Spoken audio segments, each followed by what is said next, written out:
출애굽기가 그 처음에는 모세 출생부터 시작해서 하나님께서 모세를 향하여 가지고 있었던 계획, 이스라엘 백성들을 주님의 기사와 능력으로 구속해 나가는 그런 놀라운 일들이 자세하게 묘사가 되어 있고, 또 광야를 유리방황하면서 그들의 말씀 가운데 어떻게 서는지가 나와 있고, 그리고 시내산에서 하나님께서 모세에게 이스라엘 백성들을 향한 약속, 율법을 주시는 내용과 그 구체적인 내용들이 이제 쭉 기록되어 있습니다. 그리고 그 마지막에 이 40장 말씀에 이스라엘 백성들을 하나님께서 어떻게 인도하셨는지에 대해서, 어떻게 그들을 하루하루 이끌고 가셨는지에 대해서 간단하지만 명확하고 분명하게 우리에게 이야기하고 계십니다.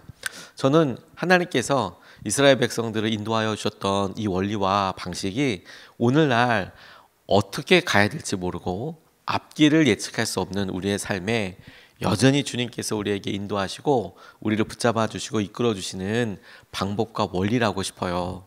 주님께서 우리를 이끌어 주실 때 우리가 어떻게 이 상황을 이끌어 나아가냐, 대부분 여러분 우리가 우리의 10일 후, 우리의 3개월 후, 우리의 1년 후 혹은 3년 후 이런 미래의 계획들을 청사진처럼, 설계도면처럼 딱 가지고, 그리고 이렇게 하면 되겠다, 이렇게 예측대로 가는 경우들은 거의 없지 않습니까? 대부분 우리가 마음의 소원은 있지만, 방향은 있지만 어떻게 그거로 가야 될지 잘 모르는 경우, 그럼에도 계속 기도하는 경우들이 대부분인데, 하나님께서 이스라엘 백성들의 인도하심에 이와 같은 도전을 통해서 우리의 삶을 보여주신다라고 싶어요. 원리부터 간단하게 이야기하면 하루하루 최선을 다해서 순종해 나가는 거예요. 하루하루. 오늘 첫 번째로 같이 붙잡고 기도하고 싶은 것은 성막이 기준이었다는 점을 우리가 좀 붙잡고 싶어요. 그들의 삶의 중심이 무엇이었는가. 그러니까 출애굽기에 가장 많은 파트를 차지하고 있는 부분이라고도 할 수 있는데, 성막에 대한 묘사가 엄청 많이 나옵니다.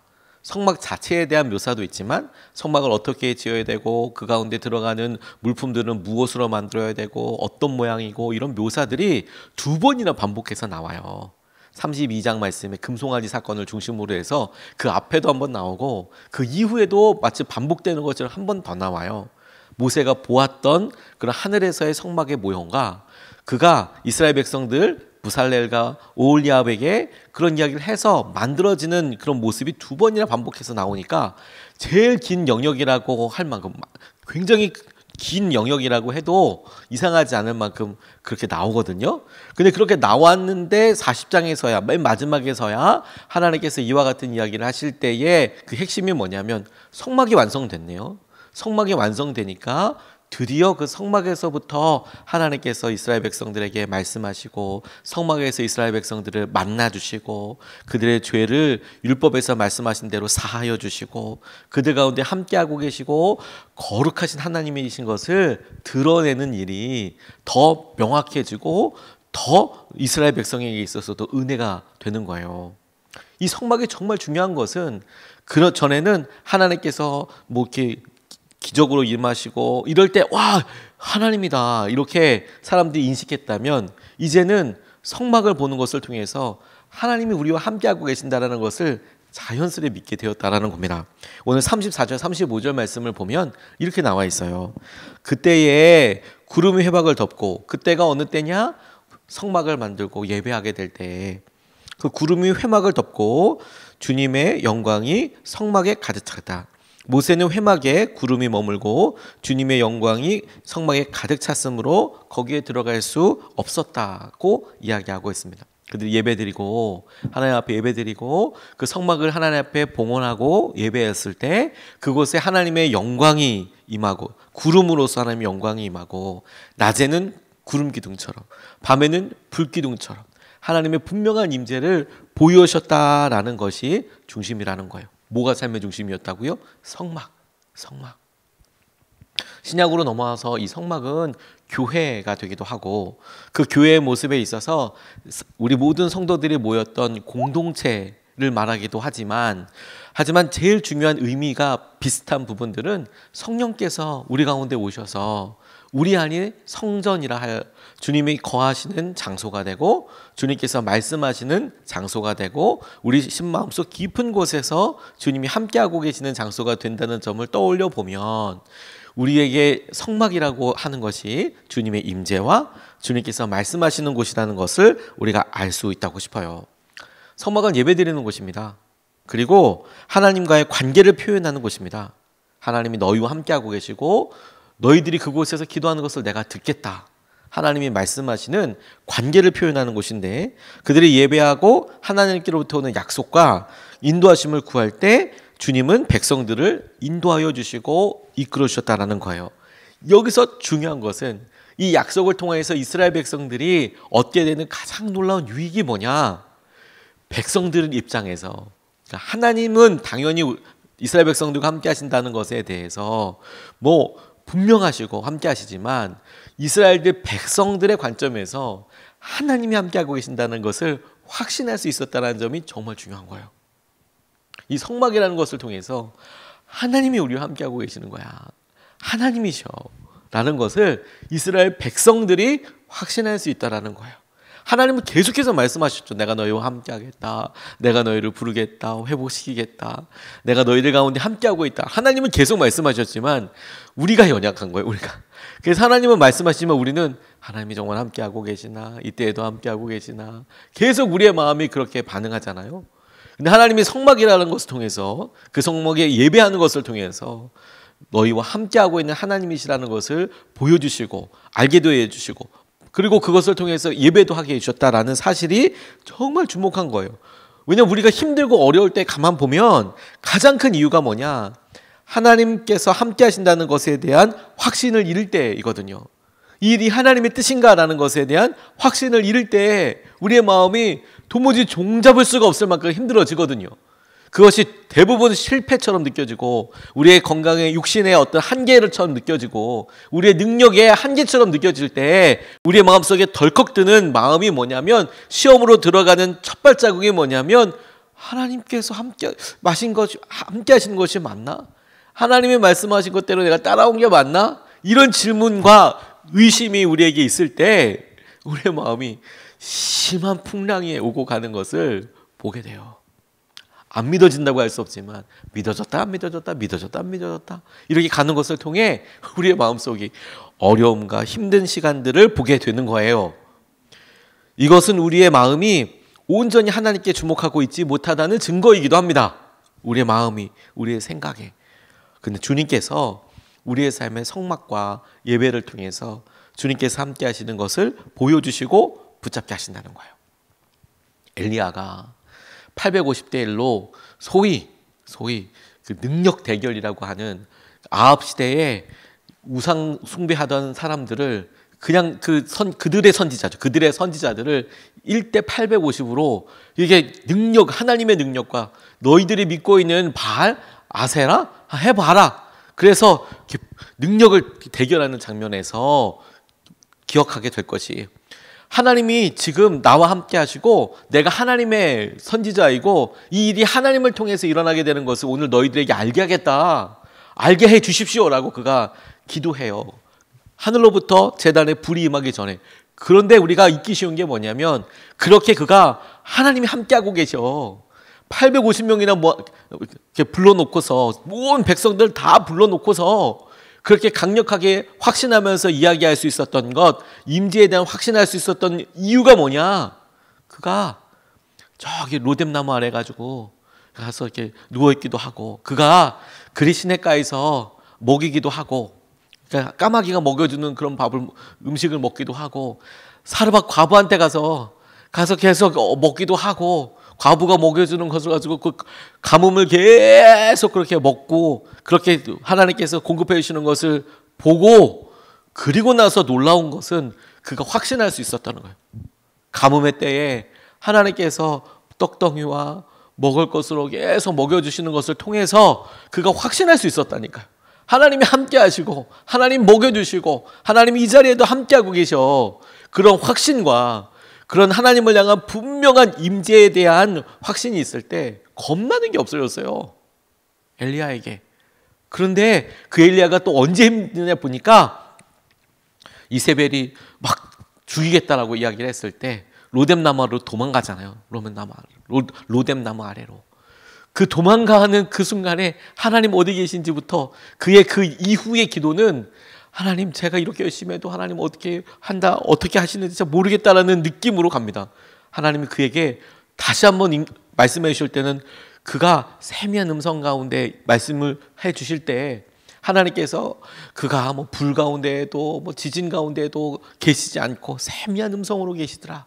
그 말 자체가 하나님이 어디 계신지 엘리야가 잊어버렸을 때 그렇게 보였던 능력이 그냥 다 없어지는 것 같고 그의 삶에 확신이 없어지게 됐다는 거예요. 여러분 우리 삶에 우리에게 분명한 내적인 확신과 우리의 삶에 우리가 하고 있는 일과 하나님께서 우리 기도를 들으신다는 것과 우리의 삶에 주님께서 이 모든 일들을 책임져 주신다는 것에 대한 확신이 없어졌다면 그것은 그 중심을 찾아야 될 것은 성전, 예배하는 것에서부터 우리 안에 말씀하시는 하나님으로부터 우리 안에 말씀하시는 것을 우리가 어떻게 아느냐? 우리의 삶에 성경 말씀과 기도하는 것과 그리고 그것을 따라서 순종하는 것과 주님께서 우리 가운데 계속해서 왕 되시도록 우리 이끌어 가시도록 우리가 시간을 내어드리고 기도하며 순종하도록 몸부림치는 것을 통해서 우리 가운데 일어나는 영적인 중요한 변화가 뭐냐면 주님이 우리와 함께 하신다라는 확신을 갖게 되는 거예요. 성막에서부터 시작된다는 것은 우리의 마음속에 하나님이 함께 하시는 것을 나타내시고 우리로 붙잡게 하시는 것이라고 싶습니다. 두 번째로 붙잡고 기도하고 싶은 것은 그들이 구름 따라 움직였다라는 사실이에요. 구름 따라. 37절 38절 말씀을 보면 이렇게 나와 있습니다. 그러나 구름이 걷히지 않으면 거칠 때까지 떠나지 않았다. 그들이 길을 가는 동안에 낮에는 주님의 구름이 성막 위에 있고 밤에는 구름 가운데 불이 있어서 이스라엘 온 자손의 눈앞을 밝혀주었다고 이야기하고 있습니다. 근데 37절에 구름이 걷히지 않으면 거칠 때까지 떠나지 않았다. 구름이 걷히지 않으면 거칠 때까지 떠나지 않았다. 이렇게 이야기하고 있어요. 그러니까 이스라엘 백성들이 언제 떠날 거야? 떠나는 것에 대한 징조를 어떻게 삼을 거야? 그걸 했는데 구름 보고 했다는 거예요. 구름. 근데 여러분 조금만 상상해 보면 이게 이스라엘 백성들을 하나님께서 직접 인도하시고 훈련하기 위한 가장 놀라운 방법이라는 것을 알게 됩니다. 제가 우리 속장님들한테 속장님들 이런 일이 있어요. 교회에서 이런 일들을 해요. 라고 이야기할 때 요즘이야 SNS, 뭐 카카오톡이나 뭐 문자를 통해서 쭉 전하지 않습니까? 그런데 그렇게 문자나 카카오톡을 드리고 모든 분들이 다 확인하셨나 혹은 모든 분들이 지금 이 내용을 다 숙지하셨나라는 것을 알게 될 때는 보내자마자 다 아는 게 아니라 이걸 더 확인하시고 혹은 답 문자나 답톡을 주실 때 다 확인하시고 다 인지하셨구나 숙지하셨구나라는 것을 알게 되지 않습니까? 이게 5분 10분이 아니에요. 사실 보내는 거는 한순간이지만 이렇게 하루를 보내시다 보면 이렇게 핸드폰 보고 왔네 이런 내용이네. 근데 심지어 우리가 조금 분주하고 바쁠 때는 이렇게 보고도 잘 인지하지 못하는 경우들도 있고 답을 제대로 못하는 경우들도 있지 않습니까? 그래서 어떤 경우에는 하루 걸리기도 하고 조금 더 걸릴 수도 있어요. 뭐 일부러 그러는 게 아니더라도 이렇게 그냥 넘어가게 되는 경우들이 있죠. 여러분 30명한테 우리가 뭐 오늘 우리 식사 어디서 할까? 모이는 장소 정하는 것을 위해서 소통한다고 생각해 보세요. 그러면 전화를 30명 다 돌리는 데만 한나절 다 갑니다. 뭐 하루가 다 갈 수도 있어요. 전화를 하면 바로바로 받을 수 없는 상황일 수도 있지 않습니까? 그러면 30명만 움직여도요. 우리 오늘 점심때 번개처럼 만나서 식사할까? 이거 거의 불가능해요. 30명을 다 깨워서 다 전화해서 확인하는 건 불가능해요. 그냥 카톡에다가 카톡방 만들어서 올려서 올 사람 오세요. 이러면 정말 그거 보고 올 수 있는 사람만 오게 되겠죠. 여러분 이게 10,000명이면 어떡할까요? 10,000명이 함께 움직이는 거야 라고 이야기할 때는 당일날 그렇게 얘기할 수 있는 방법은 사실 거의 불가능해요. 10,000명이. 근데 60만 명은요. 60만 명은 예를 들어서 우리 하다못해 60만 명이 다 같이 식사하는 것도 불가능하지만 60만 명이 다 같이 한번 움직여보자라고 이야기할 때 그거 이야기하려면 얼마나 걸릴까요? 제가 봤을 때는 제가 60만 명을 전달 안 해봐서 모르겠지만 몇 달 걸릴 거라고 싶어요. 몇 달. 한 번 움직이는 거. 60만 명이 다 함께 움직이자라는 거 한 번 얘기하는데 제가 봤을 때는 몇 달 걸릴 것 같아요. 그거 하루 한 번 움직이는데 60만 명을 다 인지하게 하고 다 깨닫게 하는 데는 엄청난 시간이 걸릴 것 같아요. 애초 그게 가능한 일인가 싶기도 해요, 사실. 60만 명 이렇게 다니면 다 움직일까 싶잖아요. 그런데 하나님께서 이스라엘 백성들한테 오늘 움직이는 날이야 아니야를 뭘로 훈련시키셨다고요? 구름이요, 구름. 이스라엘 백성들 아침에 일어나서 뭐 했을까요? 구름부터 보는 거예요. 오늘 구름이 성막으로부터 떴느냐, 떴으면 짐 싸라. 얘기하기 전에 사람들이 와가지고 짐 싸요, 여러분 짐 싸세요 라고 얘기하면 60만 명을 이렇게 돌아다니려고 그러면 모세가 족장들을 12명 불러서 그 오라고 하는데도 하세월 걸릴 거고, 그쵸, 몇 시부터 움직여야 될지도 모르겠어요. 하세월 걸려서 다시 돌아가요. 그 사람들 또 족장들 중에서도 뭐 백부장에서도 다 불러요. 그럼 그 사람들 가서 전파하면 뭐 나팔을 불어도 뭐 마찬가지일 것 같아요. 대단히 많은 시간이 걸릴 것 같아요. 뭐 나팔은 좀 낫겠네요. 소리만 들으면 되니까. 구름 보고 확인하는 거예요. 그렇죠? 그 소리 듣고 여러분 자매님들은 너무 잘 아실 텐데 바로 가족이서 나가자 그러면 이게 바로 뭐 한 30초면 나갈 수 있는 겁니까? 아니잖아요. 나갈 때 모두 정리해야 되고 모두 하고 하다못해 쓰레기 비닐에도 챙기고 이러려고 그러면 뭐 30초 만에 나갈 수 있는 건 아니잖아요. 시간이 더 필요할 수도 있잖아요. 근데 짐 챙겨야 되는 거예요. 어제까지 잤던 곳에 텐트 치고 이렇게 하면 시작하고 그거 걸리는 것만 해도 제가 봤을 때는 몇 시간일 수 있을 것 같아요. 그러니까 60만 명이 어떻게 움직여요? 하나님께서 구름 뜨게 해주시고 그 구름 보고 그 구름을 통해서 이스라엘 백성들이 각각 하나님의 뜻을 묻게 되겠죠. 자연스럽게. 아, 오늘은 하나님께서 움직이라고 하시는 날이구나를 모세가 굳이 얘기하지 않아도 아, 오늘은 움직이게 되는 날이겠구나. 아, 오늘 하나님께서 우리한테 여기 머물라고 하시는구나. 구름 보고 그렇게 그들이 순종하고 판단하고 살았다라는 거예요. 하나님께서 그들에게 구름 뜨게 하신 다음에도 똑같이 구름이 이동하는 대로 이스라엘 백성들이 이동하게 해주셨어요. 그래서 그들이 그거 따라간 사람들이 결국에는 약속의 땅으로 갔어요. 40년 동안이나 광야를 유리방황하면서 그 아주 큰 넓은 대륙도 아닌 땅에 40년 살면 그러면 어느 쪽이 가나안 땅인지 알고 어느 쪽이 이집트 애굽인지 알고 어디가 어떤지 40년 살면 알만하지 않습니까? 그런데 가나안 땅이 어디인지 아는 사람들이 가나안 땅에 간 게 아니고 날마다 구름 뜬 거 보고 구름 따라서 이동한 사람들이 결국에는 가나안 땅에 가게 되는 거예요. 그게 하나님의 방식인 거예요. 지혜로울 수 있고 빠삭하게 알 수 있고 사람들이 보기에 와, 저 사람은 정말 탁월해 라는 사람들이 가나안 땅에 가는 게 아니고 저는 뭐 하는 거예요 도대체? 나중에 가만 살펴보니까 구름 보고 저 사람도 행동하고 있네. 아, 저거 따라서 가네. 세상에 이렇게 가까운 길을 40년 걸쳐서 가네. 그런데 그 길을 날마다 순종하고 간 사람들이 결국엔 약속의 땅 가는 거예요. 이게 우리에게 주님께서 주시는 영적인 원리이고 도전이라고 싶어요. 성막에서부터 떠오른 구름을 따라 이동했는데 그런데 그 분별의 시간은 매일 아침이었어요. 매일 아침. 그들이 떠나지 않고 구름이 머물러 있어서 아, 오늘은 순종을 안 하는 날이야가 아니라 그들이 365일 내내 떠나야 할지 말아야 할지, 짐 싸야 될지 말아야 될지, 이동해야 될지 말아야 될지, 이 모든 것들이 하나님을 향한 질문이고 하나님에 대한 응답을 받았고 더 중요한 것은 이렇게 40년 했을 때 하나님께서 그들에게 이제 때가 된 거야. 너희들이 약속의 땅으로 들어갈 이제 훈련이 된 거야. 그렇게 하나님께서 요단강 앞에 서게 해주신 거예요.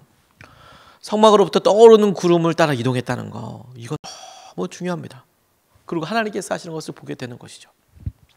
제가 입원했을 때 봤던 되게 중요한 충격적이고 인상 깊었고 감동 깊었던 장면 하나가 뭐냐면 시각장애인들이 100m 달리기 하는 거 너무 깊은 감동 받았어요.